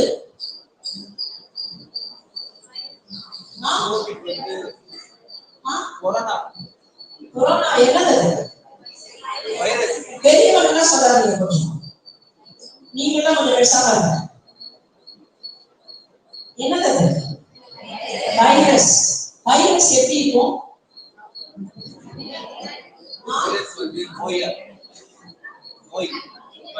சரி, வைரஸ் எப்படி இருக்கும்? பாத்துருக்கீங்களா? படத்துல போட்டு காமிச்சாங்க, அதனால பாத்தீங்க. கண்ணுக்கு தெரியுமா வைரஸ் தெரியுமா? கோவிட் இருந்த போது எல்லாரும் மாஸ்க் கட்டிட்டு சுத்தினோம் இல்லையா? ஏன்னா இங்க எங்கேயாவது வைரஸ் இருந்தா நமக்குள்ள போயிடும் அப்படின்னு. இப்போ இங்க எல்லாம் வைரஸ் இருக்கிறது வாய்ப்பு இருக்கா இல்லையா? கோவிட் வைரஸ் இல்ல, ஏதோ ஒரு வைரஸ், ஏதோ ஒரு பாக்டீரியா இருக்கிறது வாய்ப்பு இருக்கா இல்லையா? நம்ம கண்ணுக்கு தெரியுதா? ஆனா அது இருக்கா இல்லையா? இப்ப அதுதான் அதிருஷ்டா விஸ்வ திருஷ்டா. நம்ம கண்ணுக்கு தெரியல, ஆனா எல்லா இடங்களிலேயும் இருக்கிற சின்ன சின்ன கிருமிகளே. இந்த சூக்தத்தையும் இதுக்கப்புறம் இருக்கிற சூக்தத்தையும் பாத்தீங்கன்னா அதுல இருக்கிற விஷயம் இவ்வளவுதான். நான் பார்க்காமல் எனக்கு தெரியாமல் இருக்கிற கிருமிகளையே நீங்கள் எனக்குள் போய்விடக் கூடும், என்னுடைய தோல் வழியாக நீங்கள் எனக்குள் போகக்கூடும், என் சுவாசம் வழியாக நீங்கள் எனக்குள் போகக்கூடும். ஒருவேளை நீங்கள் அப்படி எனக்குள் போனாலும் என்னுடைய பலம் சரியாக இருந்தால் உங்களால் எனக்கு ஆபத்து வராது. இது என்ன அர்த்தம்? வைரஸ் எனக்குள்ள போனாலும் எனக்கு எப்ப ஆபத்து வராது? எனக்குள்ள இருக்கிற நோய் எதிர்ப்பு சக்தி சரியா இருக்குன்னா வராது. அந்த நோய் எதிர்ப்பு சக்தியை இன்க்ரீஸ் பண்றதுக்கு தான் வேக்சின் போடுறோம் எல்லாரும். அப்ப இதை பத்தி எங்க சொல்லியிருக்காரு அகஸ்தியர்? ரிக்வேதத்தினுடைய சூக்தத்துல இருக்கு. Environmental science, bacterial science, keeping the environment clean அப்படின்னா சொல்றமே. இந்த விஷயத்தை பத்தி ரிக்வேதத்தினுடைய ஒரு சூக்தத்தில் போகிற போக்கில் அகஸ்தியர் சொல்கிறார். அப்ப அகஸ்தியரை எந்த துறையில சேர்ப்பது? எந்த துறைன்னு சொல்லலாம் அகஸ்தியரை? எல்லா துறையையும் சேர்ந்தவர். ஒரு சில எக்ஸாம்பிள்ஸ் தான் நான் சொன்னேன், இன்னும் நிறைய எக்ஸாம்பிள்ஸ் இருக்கு. அகஸ்தியர் பத்தி சொல்லணும்னா அவர் எந்தெந்த துறையில எல்லாம் எப்படியெல்லாம் பங்களித்திருக்கிறார் அப்படின்னு பார்த்தா நிறைய இருக்கு. அகஸ்தியருடைய நூல்கள் அப்படின்னு பார்த்தீங்கன்னா நமக்கு வரக்கூடிய நோய்கள், அந்த நோய்களை எப்படி தீர்ப்பது, சின்ன குழந்தைகளுக்கு வரக்கூடிய நோய்கள் அவற்றை எப்படி தீர்ப்பது, இதோட நிக்கல. மாட்டு வாகடம் அப்படின்னு ஒரு நூல் இருக்கு. வாகடம்னு சொன்னா மருத்துவம்னு அர்த்தம். மாட்டு வாகடம்னா கேட்டல் டிசீஸ். ஒருவேளை பிராணிகளுக்கு நோய் வந்தால் அதை எப்படி தீர்ப்பது அப்படின்னா வெட்டனரி மெடிசன். அவருக்கு வெட்டனரி மெடிசன் தெரியும், ஹியூமன் மெடிசன் தெரியும், மந்திரங்களை எப்படி பயன்படுத்துவது தெரியும், யோக பயிற்சி தெரியும், யோகத்தின் மூலமாக எப்படி நோயை தீர்ப்பதுன்னு தெரியும். இப்படி ஏராளமான விஷயங்கள் தெரிந்த ஒரு அகத்தியர். ஆனா அந்த அகத்தியருக்கு ரொம்ப பெரிய பெருமை என்னன்னா, 2 சிறப்புகளை சொல்லலாம். ஒண்ணு, நாம இன்னைக்கு பார்க்கிற இந்திய தேசம், பாரத தேசம், இந்த பாரத தேசம் முழுக்க அகஸ்தியர் ஏதோ ஒரு விதத்தில் தொடர்பு கொண்டிருந்தார். நீங்க திருச்சிக்கு பக்கத்துல போய் அகஸ்தீஸ்வரம் எல்லாம் கேட்டீங்கன்னா காலையிலே சொல்லியிருப்பாங்க, நிறைய கோயில்கள் அந்த பகுதியில் இருக்க அகஸ்தியர் பெயரால் இருக்கிற கோவில்கள். திருநெல்வேலிக்கு போய் அகஸ்தியர்னு சொன்னீங்கன்னா அவர் இங்கதானே இருக்காருப்பாங்க. இப்பவும் கூட பொதிகை மலைச்சாலையில அவர் இருக்கிறார் என்று நம்புகிறார். வேதாரண்யத்துக்கு போனீங்கன்னா அகஸ்தியான் பள்ளி, அவர் இங்கதான் கல்யாண காட்சியை பார்த்தார்னு சொல்றாரு. அப்படியே கொஞ்சம் கர்நாடகாவுக்கு போனீங்கன்னா அங்க சொல்லுவார்கள், இல்ல இல்ல அகஸ்தியர் இங்கதான் வாழ்ந்தா, இதோருக்கு பாருங்கள் இதுதான் அந்த இடம். காளஹஸ்திக்கு போங்கள், காளஹஸ்தில ஒரு நதி, ஸ்வர்ணமுகி ஆறுன்னு பேரு, கோர்முகலின்னு சொல்லுவாங்க. அந்த ஸ்வர்ணமுகி ஆறு தோன்றுவதற்கும் அகஸ்தியர் காரணம் என்று அந்த பகுதியில் சொல்லுவாங்க. தமிழ்நாட்டுக்கு வந்து இந்த குடகு பகுதிக்கு போனா காவேரி யாருக்கிட்டே வந்ததுன்னா அகஸ்தியருடைய கமண்டலத்திலேருந்து வந்தது. தாமிரவர்ணிக்கு போனீங்கன்னா தாமிரவர்ணி ஆறு எப்படி வந்தது? அகஸ்தியருடைய கமண்டலத்திலிருந்து வந்தது. கோதாவரி நதிக்கரைக்கு போனீங்கன்னா அகஸ்தியர் இங்கேதான் நாசிக்ல வாழ்ந்தார், பஞ்சவடியில வாழ்ந்தார். அகஸ்தியர் ஆதித்ய ஹிருதயத்தை ராமருக்கு சொல்லிக் கொடுத்தார். அகஸ்தியர் ராமனுக்கு விஷ்ணு தனுசை கொடுத்தார். இதெல்லாம் சதர்ன் ஏரியா இல்லையா, கிட்டத்தட்ட கோதாவரி வரைக்கும். இன்னும் வடக்கே போங்கள், குஜராத்துக்கு போங்கள், அங்கே சொல்வார்கள், எங்கள் ஊர் பிள்ளை அகஸ்தியர் உங்கள் ஊருக்கு வந்து விட்டார். குஜராத்தியர்கள் தங்களுடைய வம்சத்தை சேர்ந்தவர் அகஸ்தியர் என்று நம்புகிறார்கள். ஹரித்வாருக்கு போங்கள், ஒரு ஊர்ல தள்ளி காட்டுவார்கள், அதோ பாருங்கள் அதுதான் அகஸ்திய பூண்டு என்பார்கள். இப்படி அகஸ்தியர் பாரத தேசத்துல எல்லா இடத்துக்கும் போய் பார்த்தாலும் அங்கே அகஸ்தியர் இருந்தார். பர்மாவுக்கு போனால் அங்கே அகஸ்தியர் இருந்தார், இந்தோனேசியாவுக்கு போனால் அகஸ்தியர் இருந்தார், மடகாஸ்கருக்கு போனால் அகஸ்தியர் இருந்தார். கிட்டத்தட்ட தெற்காசிய பகுதிகளில் எங்க போனாலும் அங்கே அகஸ்தியருக்கு ஏதாவது ஒரு இடம் இருக்கும். இங்கதான் அகஸ்தியருடைய ஆசிரமம், இங்கதான் அகஸ்தியருடைய கோயில், இதோ இந்த இடத்தில் அகஸ்தியர் வாழ்ந்தார். இவ்வளவு என்ன, சென்னைக்குள்ள ஊரை கண்டுபிடிக்கீங்களா? எத்தனை பேருக்கு சென்னை தெரியும்? சரி, சென்னையில மட்டும் 4 கோயில் அகஸ்தியரோடு தொடர்பு கொண்டவை. வில்லிவாக்கம்னு ஒரு இடம் இருக்கு சென்னையில. அங்க போனா அங்க ஒரு அகஸ்தீஸ்வரர் கோயில் இருக்கு.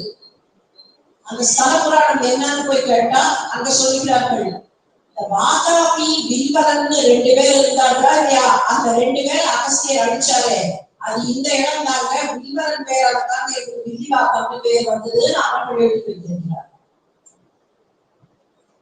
தியாகராய நகருக்கு ஒரு இடம் இருக்கு. அங்க போனீங்கன்னா அகஸ்தியர் ஆசிரமம் இந்த இடத்துல தான் இருந்ததுன்னு அகஸ்தியரும் லோபாமுத்ராவும் இருக்கிற ஒரு சன்னதியே அங்க இருக்கு. பொடிச்சூர்னு ஒரு இடம் இருக்கு. அங்கேயும் கல்யாண கோலத்தை பார்த்தால் அகஸ்தியர், அங்க ஒரு கோயில் இருக்கு. திருவான்மியூர்னு ஒரு இடம் இருக்கு. திருவான்மியூருக்கு வந்தா அங்க என்ன சொல்லுவார்கள், இந்த மருந்தீஸ்வரர் கிட்டத்தான் அகஸ்தியர் பாடம் படிச்சு சித்த மருத்துவத்தையே கற்றுக்கொண்டார். அப்போ அகஸ்தியரை சொந்தம் கொண்டாடாதவர்களே கிடையாது. ஒருவேளை இப்போ இந்த இடத்துக்கு மகாத்மா காந்தி நடந்து வரான்னு வச்சுக்கோ, வருவாரான்னு கேட்காதீங்க, நம்பிக்கைக்குள்ள வருவார். ஒருவேளை இந்த இடத்துல மகாத்மா காந்தி நடந்து வரான்னு வச்சுக்கோ, அவர் இங்கே அப்படி நடந்து ஒரு இடமா போறாரு. நாளைக்கு நம்ம என்ன சொல்லுவோம், இந்த இடத்துல தான் நின்னார், என்கிட்டதான் பேசுறாரு, என்ன திரும்பி பார்த்து சிரிச்சார், சொல்லுவோமா இல்லையா? சொல்லுவோம்ல. யாராவது ஒரு பெரிய மனுஷர் அந்த பக்கமா நடந்து கடந்து வந்தா எங்க ஊருக்கு தான் வந்தா, எங்க வீட்டுல தான் தங்கினார்னு சொல்ற ஆசை எல்லாரும் இருக்குமா இல்லையா? ஆனா அந்த ஆசை வரதுக்கு என்ன காரணம்? அந்த ஆசை வரதுக்கு நம்ம ஆசை காரணமா, அவர் பெரிய மனுஷங்கிறது காரணமா?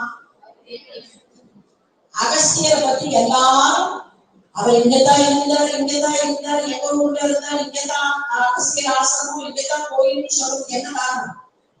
அகஸ்தியர் அந்த அளவுக்கு உயர்ந்தவராக இருந்த அகஸ்தியர் சைஸ்ல பார்த்தா ரொம்ப குள்ளம்தான். அது கூட ஒரு இடத்துல ஒரு டிஸ்கிரிப்ஷன் இருக்கு, தமிழ் இலக்கியவாதிகளுக்கு தெரியும்.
பேராசிரியர் பெருமக்கள் பலரும் இந்த கருத்தரங்கத்தில் மிக அற்புதமான கருத்துக்களை சொல்லியிருக்கிறார்கள்.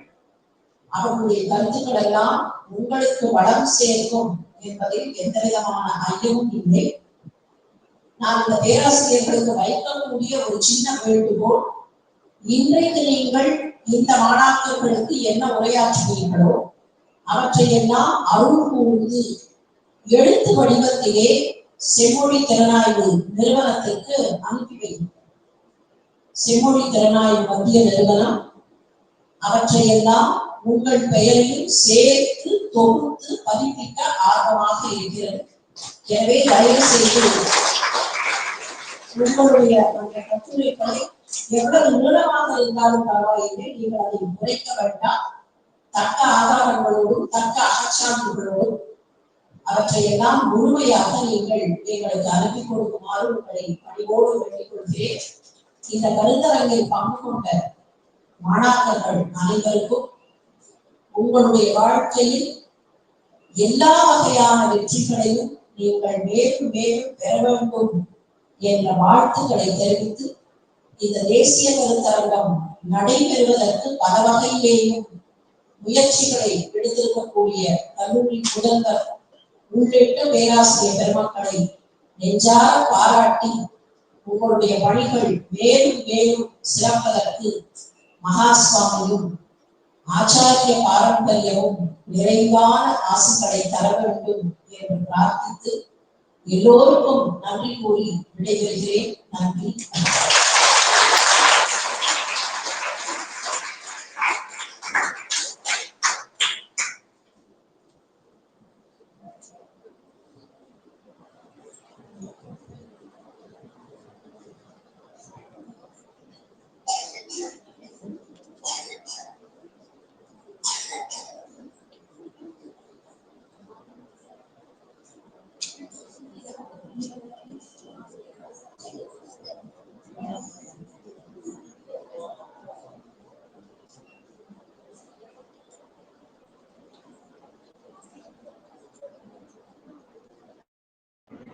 தமிழாய்வின் போக்கு என்பது அறிவியலாளர்களோடு ஐக்கியமாகிற போது எப்படியெல்லாம் பல்வேறு பரிணாமங்களை பெறுகிறது என்பதை அம்மா அவர்களினுடைய உரையானது நன்கு வெளிப்படுத்தியது.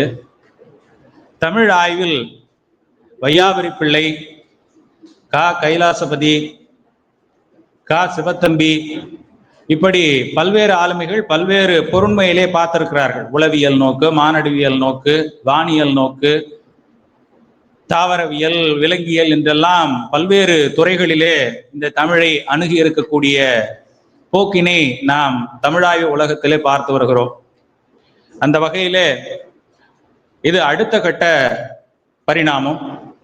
அம்மா அவர்கள் இன்றைக்கு பேசி இருக்கக்கூடிய இந்த பொழிவு தமிழில் எவ்வளவு அறிவியல் இருக்கிறது, நாம் மேம்போக்காக அதை பார்த்து வருகிறோம், இன்னும் ஆழமாக தோண்டி பார்க்க வேண்டி இருக்கிறது, தமிழில் இல்லாதது இல்லை, உண்மையில் இவையெல்லாம் வெறும் கற்பனைகள் அல்ல என்பதை மிக அழகாக சான்றுகளை நிறுவி நம்மிடத்திலே எடுத்து கூறினார். இது உண்மையில் அனைவருக்கும் பெரும் ஒரு உத்வேகத்தை அளித்திருக்கிறது என்று சொன்னால் அது மிகையாகாது. அம்மா அவர்களுக்கு கல்லூரியின் சார்பிலே நெஞ்சார்ந்த நன்றிகளை தெரிவித்துக் கொள்கிறோம். அடுத்ததாக இந்த கருத்தரங்கில் பேராளர்களாக கலந்து கொண்டு அற்புதமான தங்களுடைய உரைப்பொழிவுகளை வழங்கிய பேராசிரியர் பெருமக்களுக்கு சான்றிதழ் வழங்கி கௌரவிக்கக்கூடிய தருணம் இது. இந்த அடிப்படையில் முதலாவதாக திராவிட பல்கலைக்கழகத்தை உதவி பேராசிரியராக பணியாற்றக்கூடிய முனைவர் மாரியப்பன் அவர்களுக்கு அம்மா அவர்கள் சான்றிதழ் வழங்கி கௌரவிக்கும்படி கேட்டுக்கொள்கிறேன்.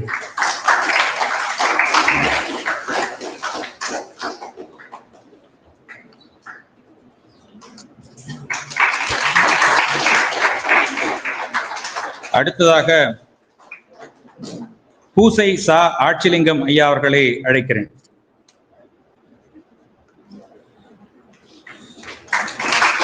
அடுத்ததாக புதுச்சேரி பல்கலைக்கழகத்தினுடைய தமிழியர் புலத்தில் பணியாற்றக்கூடிய பேராசிரியர் ரவிக்குமார் அவர்களை அழைக்கிறோம்.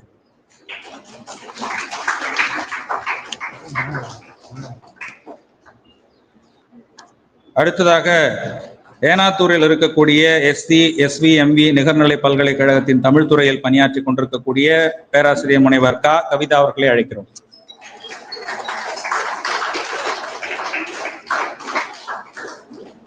அடுத்ததாக செய்யாறு அறிஞர் அண்ணா அரசு கலைக்கல்லூரியில் தமிழ் துறையில் பணியாற்றக்கூடிய கௌரவ விரிவுரையாளர் முனைவர் சீனிவாசன் அவர்களை அழைக்கிறோம்.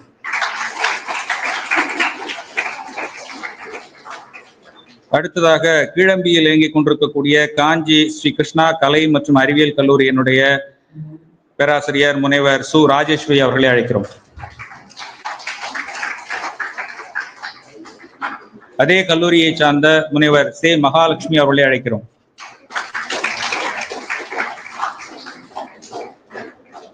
அடுத்ததாக நமது கல்லூரியின் வேதியியல் துறையில் பணியாற்றக்கூடிய உதவி பேராசிரியர் முனைவர் சண்முகம் அவர்களை அழைக்கிறோம்.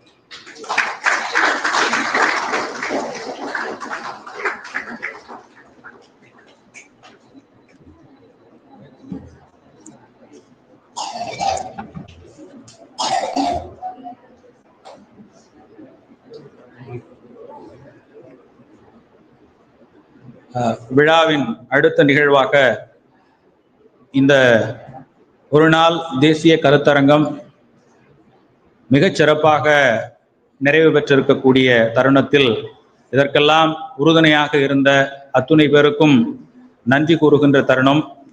அந்த நன்றி உரையினை வழங்குவதற்காக ஸ்ரீ சங்கரா கலை மற்றும் அறிவியல் கல்லூரியினுடைய தமிழ் துறை தலைவர் முனைவர் ராதாகிருஷ்ணன் அவர்களை அழைக்கிறேன். எல்லாம் வல்ல குருவர்களையும் திருவர்களையும் மனம் மொழி மெய்களால் வணங்கி இங்கே எழுந்தரில் இருக்கக்கூடிய அனைத்து பெருமக்களையும் மீண்டும் ஒரு முறை நன்றியோடு வணக்கத்தை தெரிவித்து மகிழ்கிறேன். இன்றைய நாள் மிகப்பெரிய நன்னாள் பொன்னாள் என்கிற அடிப்படையில் மிகச்சிறப்பாக நடைபெற்ற செம்மொழி தமிழாய்வு மத்திய நிறுவனத்தின் நிதி நல்கையுடன் ஸ்ரீ சங்கரா கலை மற்றும் அறிவியல் கல்லூரி முன்னெடுத்திருக்கக்கூடிய தமிழ் மரபில் அகத்தியர் தொன்மம் என்ற இந்த ஒரு நாள் நிகழ்வு தேசிய கருத்தரங்கம் காலை தொடங்கி ஒரு மானிடவியல் பார்வையில் ஒரு நாயகராக இந்த மக்கள் மனதில் எவ்வாறு நீக்கமற்று நிறைந்திருக்கக்கூடிய ஒரு பிம்பமாக அகத்தியர் இருக்கின்றார் என்று பல புலங்களில் பல துறைகளின் வழியாக முதலில் தொடங்கி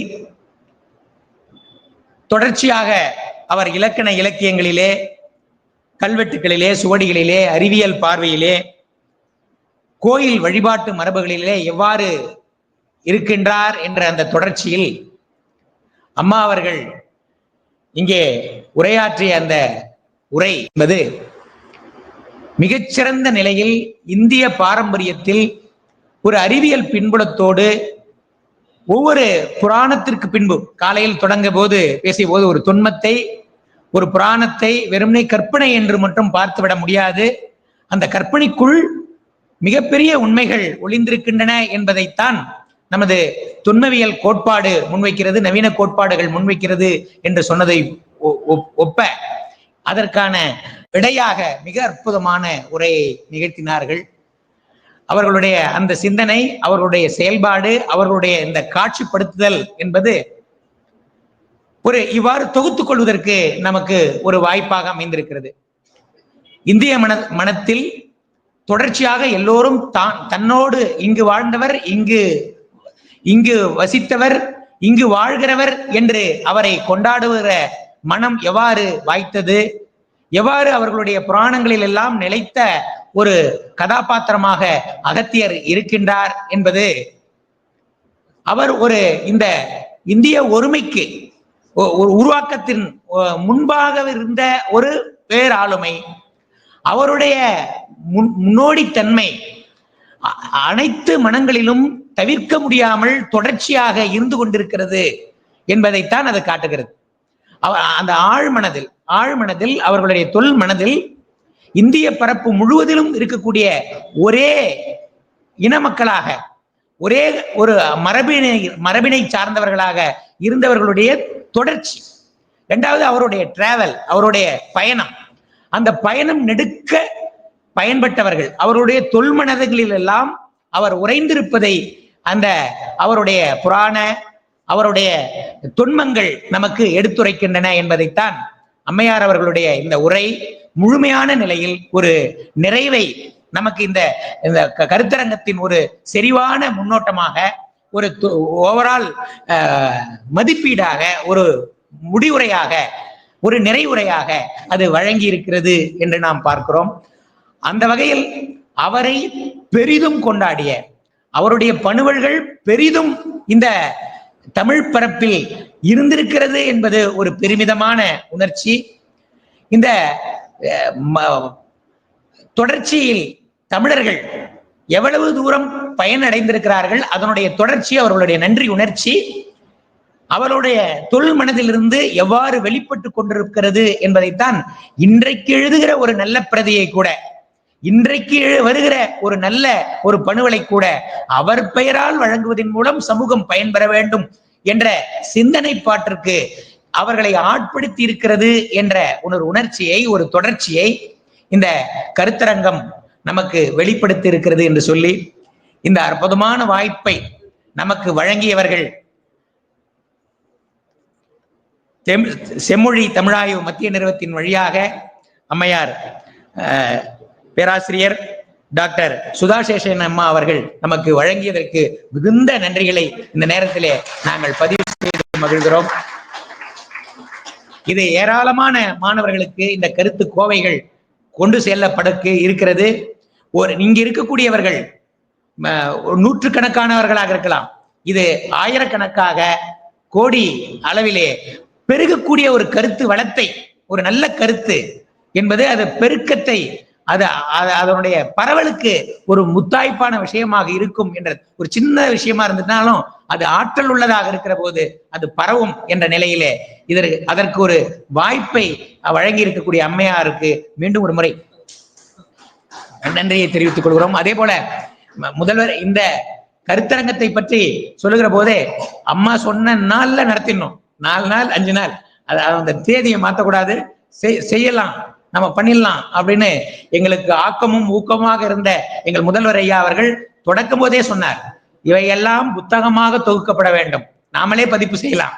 இதை எல்லாத்தையும் இதுல பேசுகிறவர்கள் மட்டுமல்லாம, ஏன்னா ஒரு நாள்ல எவ்வளவு பேச முடியுமோ, ஆனா இது சார்ந்த புலங்களில் எல்லாரையும் தேடுங்க, அவங்களுடைய கட்டுரைகளை எல்லாம் வாங்குங்க, அதை ஒரு தொகுப்பாக ஆக்கிவிட வேண்டும் என்று எங்கள் முதல்வர் ஐயா அவர்கள் சொன்னார்கள்.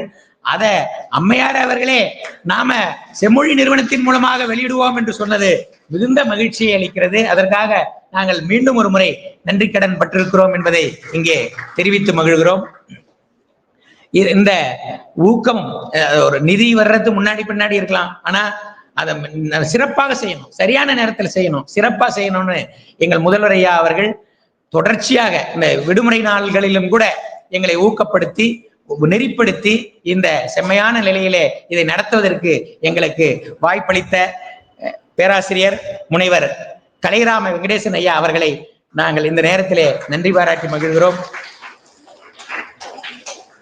2-3 நாட்கள் விடுமுறையாக இருந்தாலும் கூட ஒரு செய்திகளின் வழியாகவே இவ்வளவு தூரம் செய்து சாதித்திருக்கக்கூடிய எங்கள் பேராசிரியர் பெருமக்களை இந்த நேரத்திலே நன்றி பாராட்டி மகிழ்கிறோம்.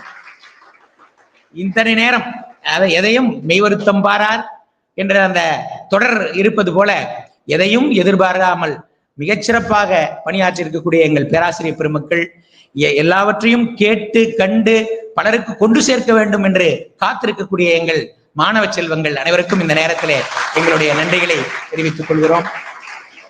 எல்லாவற்றுக்கும் முத்தாய்ப்பாக எப்படி 6 மணி நேரம் கடந்து வந்தது, அதாவது இங்க பேச போவது அரை மணி நேரம், குறுகிய காலத்தில் பேச போகிறோம்.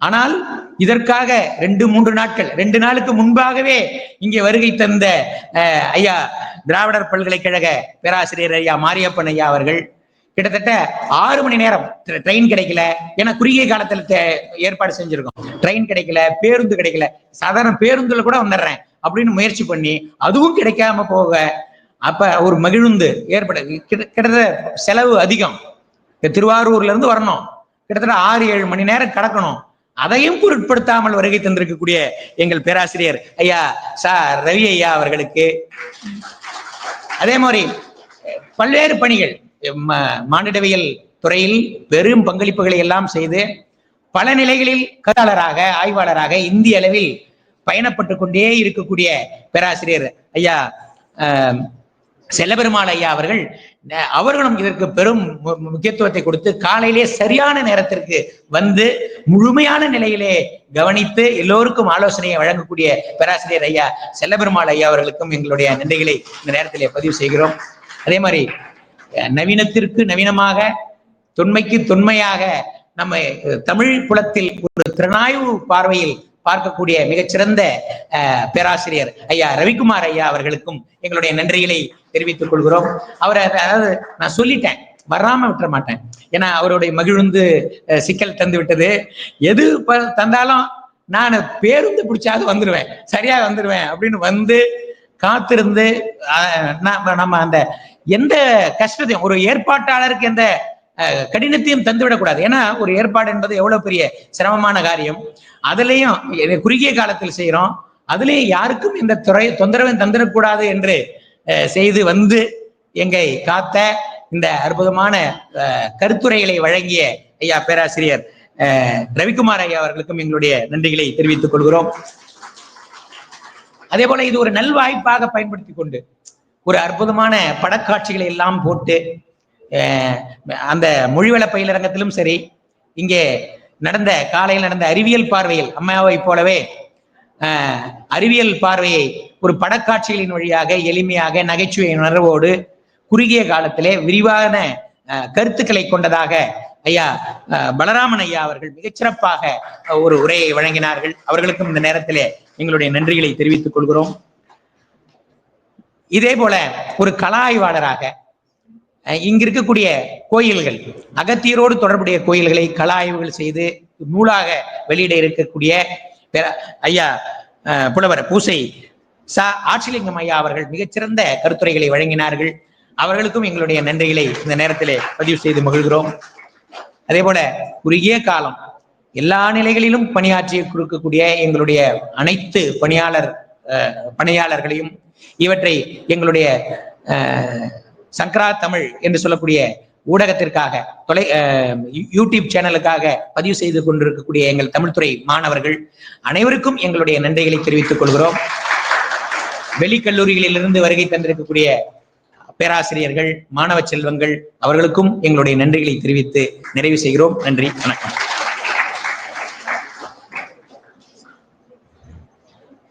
அனைவருக்கும் சான்றிதழ்கள் வழங்கப்பெறும்.